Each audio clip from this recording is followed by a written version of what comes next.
Assalamualaikum warahmatullahi wabarakatuh.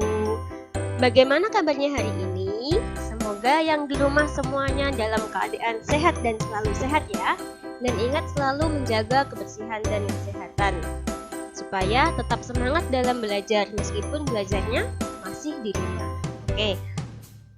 Alhamdulillah anak-anakku semua, untuk pertemuan kali ini kita sudah masuk di tema 1, subtema 3 Bahasa Indonesia dengan materi wawancara. Ya. Sebelum kita mulai belajar, mari kita membaca basmalah bersama. Bismillahirrahmanirrahim. Sambil menyimak video ini, anak-anak bisa membuka buku tematik halaman 115. Baik, langsung saja tentang wawancara. Apakah anak-anak sudah tahu apa itu wawancara? Sepertinya di kelas 3 anak-anak sudah pernah ya belajar tentang wawancara. Ya. Jadi, di sini ada wawancara adalah suatu cara untuk mengumpulkan keterangan dengan mengajukan pertanyaan langsung kepada seorang narasumber. Jadi berarti kalau wawancara itu ada penanya dan ada yang ditanya. Yang ditanya namanya narasumber. Nah, ini anak-anak bisa melihat. Narasumber adalah orang yang mengetahui secara jelas atau menjadi sumber informasi atau bisa disebut dengan informan. Nah, anak-anak bisa melihat anak panah ini. Nah, jadi ada seorang ibu-ibu ini menjadi narasumber atau informan dan ada seorang anak yang sedang memegang mikrofon. Ini namanya pewawancara atau penanya. Ya. Selanjutnya, di sini ada teknik wawancara. Jadi, sebelum kita melakukan wawancara, kita harus melakukan beberapa tekniknya dulu. Apa saja itu? Di sini ada. Yang pertama, temukan masalah yang akan ditanyakan. Pasti ketika kita mau mewawancarai seseorang, pasti kita tahu masalah apa yang mau kita tanyakan. Tidak mungkin kalau kita wawancara tapi tidak ada masalah yang akan ditanyakan. Yang kedua, tuliskan daftar pertanyaan. Sebelum kita melakukan wawancara, alangkah baiknya kita menyusun dulu daftar pertanyaannya. Yang ketiga, menyeleksi daftar pertanyaan yang sesuai. Jadi, setelah kita tadi yang kedua ya, setelah kita menulis daftar pertanyaan, kemudian kita mereview atau menyeleksi dulu daftar yang bagus untuk kita tanyakan nanti ketika kita bertanya ke narasumber. Kemudian yang keempat, tentukan dan hubungi narasumber. Ya.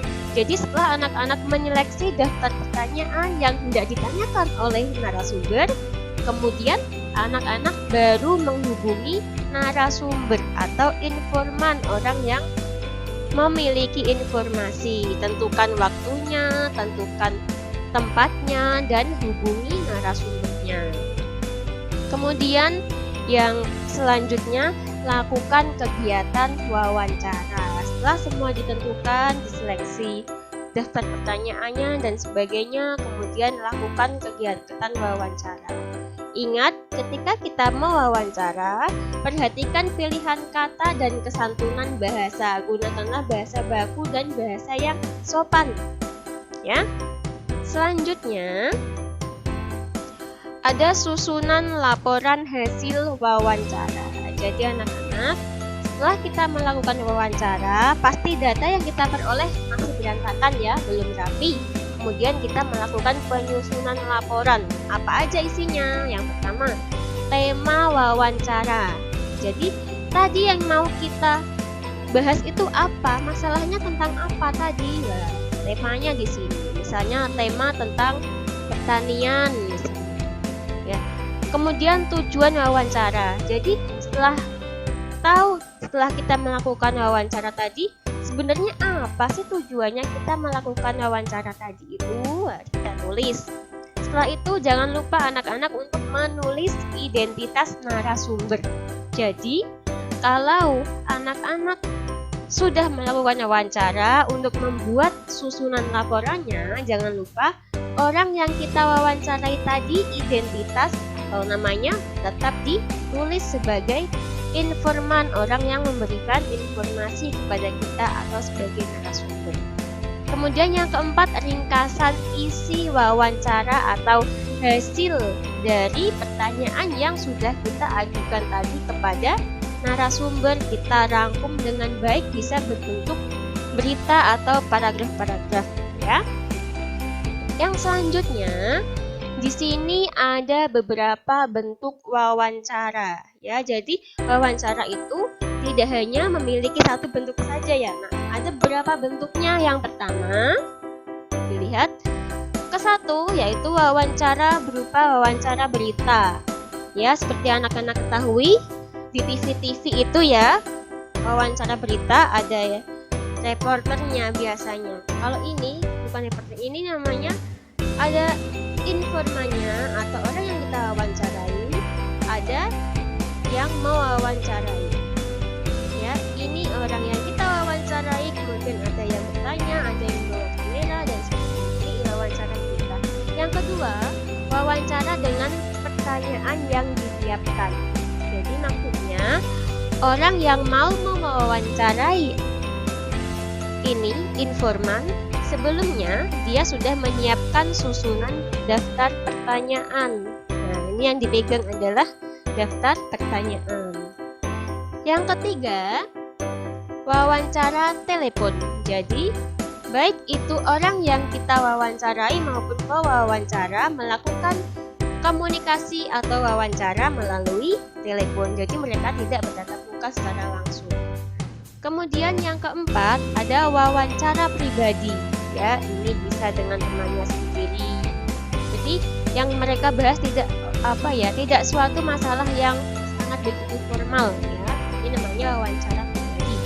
Kemudian yang kelima, wawancara dengan banyak orang. Jadi tidak hanya ada 2 orang ya. Kalau wawancara itu perlu diperhatikan, wawancara itu minimal ada 2 orang ya. Ada orang yang bertanya dan ada orang yang ditanyai. Itu wawancara minimal 2 orang. Dan ada banyak orang, jadi nggak ada batas. Kemudian ini yang keenam, wawancara dadakan atau mendesak. Nah, ini tanpa persiapan berarti mereka ya melakukan wawancara tanpa persiapan.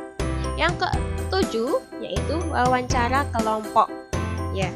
Kalau wawancara kelompok itu berarti ada beberapa orang yang sedang mewawancarai seseorang ya.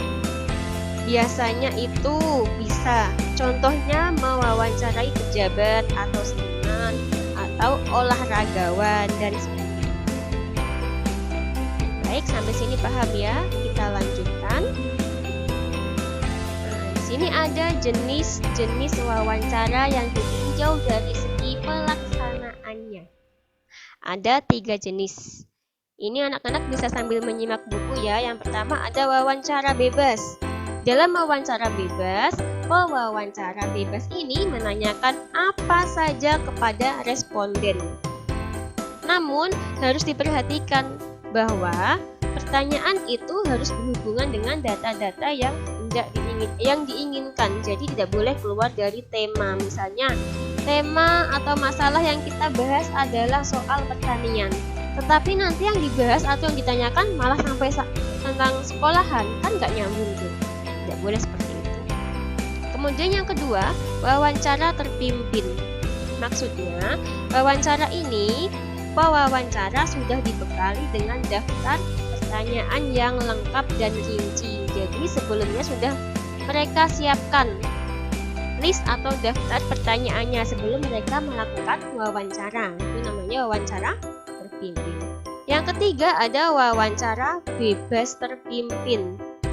Nah, wawancara bebas terpimpin ini, pewawancara mengombinasikan wawancara bebas dengan wawancara terpimpin. Maksudnya, dalam wawancara itu, dalam pelaksanaannya sudah membawa pedoman atau garis besar dari yang akan ditanyakan itu, ya. Tetapi boleh pewawancara itu menanyakan hal yang lain tetapi juga berkaitan dengan masalah yang ada kaitannya dengan yang ditanyakan. Jadi saat melakukan wawancara, pewawancara harus dapat menciptakan suasana yang nyaman dan tidak boleh kaku. Supaya apa? Supaya responden mau menjawab pertanyaan-pertanyaan yang diajukan itu dengan lengkap pula. Jadi ketika kita melakukan wawancara juga ada hal-hal yang perlu diperhatikan. Yang pertama, sikap kita harus netral. Ya, jadi pewawancara tidak boleh berkomentar untuk tidak setuju dengan pendapat dari informan itu. Kemudian selanjutnya sikap kita harus ramah. Maksudnya pewawancara menciptakan suasana yang mampu menarik minat responden. Jadi kita tidak boleh memiliki sikap yang tidak baik atau cuek terhadap informasinya. Jadi kita harus memiliki sikap ramah supaya yang memberikan informasi juga nyaman dan mau dan berkenan untuk memberikan informasi yang lengkap dan valid. Kemudian sikapnya harus adil. Maksudnya, pewawancara harus bisa memperlakukan semua respondennya itu dengan sama, tidak boleh memihak. Yang keempat, hindari ketegangan. Jadi, yang mewawancara juga sikapnya harus rileks, harus tenang, harus santai, tetapi juga sopan. Namun, nggak boleh tegang. Kenapa? Nanti kalau tegang, yang kita tanyakan bisa saja melenceng atau tidak sesuai dengan tema yang harusnya kita bahas. Gitu. Sampai sini anak-anak paham ya? Baik, setelah ini anak-anak boleh melakukan praktek wawancara dengan keluarganya. Misalnya, anak-anak bisa praktek dengan kakaknya sendiri atau dengan adiknya atau dengan ayah bundanya di rumah, ya. Melakukan praktek wawancara. Baik. Dan dapat dikirimkan ke wali kelas masing-masing ya. Cukup dengan via foto saja dan dan masalah yang ingin ditanyakan atau ingin dibahas. Baik, sampai sini anak-anak paham ya. Yang belum paham bisa ditanyakan kepada Bu Lulu. Baik, sekian dari materi kali ini. Semoga bermanfaat dan sampai ketemu pada pertemuan selanjutnya. Bu Lulu akhiri kita membaca hamdalah dan doa kafaratul majlis. Alhamdulillahirabbil alamin.